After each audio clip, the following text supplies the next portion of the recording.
Salut JF. Bonjour Mehdi. Alors voici la zone où on a choisi d'implanter notre potager avec le matériel nécessaire à cet effet. C'est vrai Mehdi, en l'occurrence c'est du gazon. Donc la première chose qu'on va devoir faire, c'est retirer le tissu racinaire pour avoir une zone propre pour l'implantation du potager. Alors pour ça, on va délimiter la zone avec des piquets.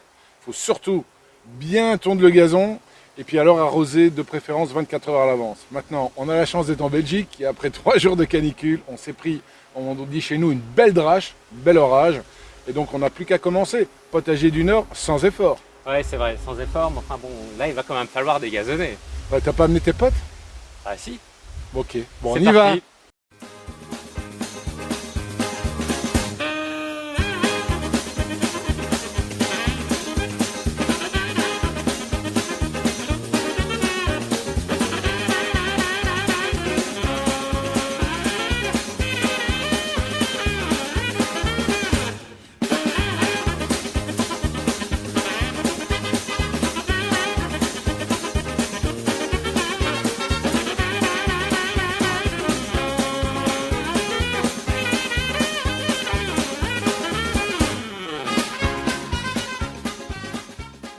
Alors JF, on est 3 heures plus tard, on est un peu moins propre qu'au début de la journée.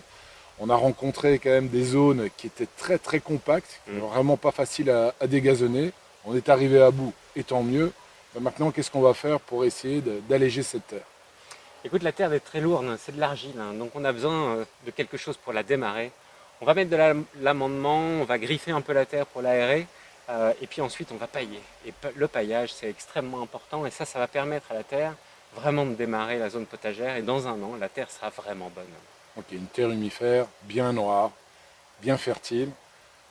Bon ben maintenant, on va s'y mettre.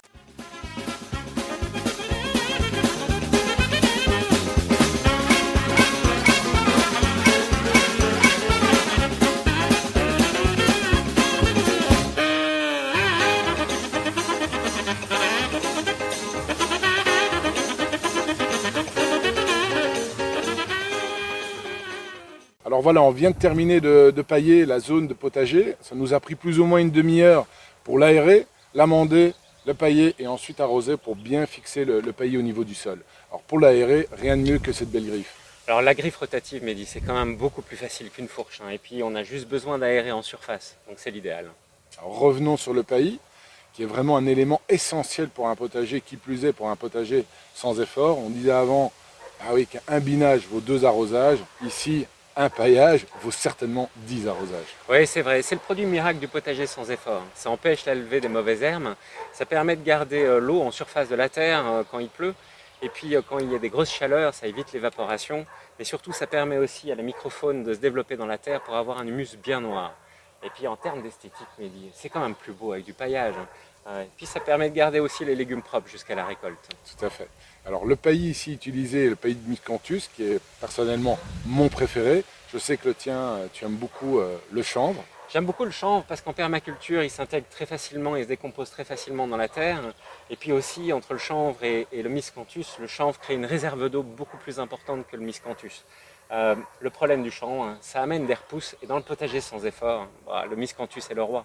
Alors maintenant, ce qu'il nous reste à faire, c'est délimiter la zone de passage, donc au milieu de ce rectangle potager, et puis ensuite les différentes zones de culture.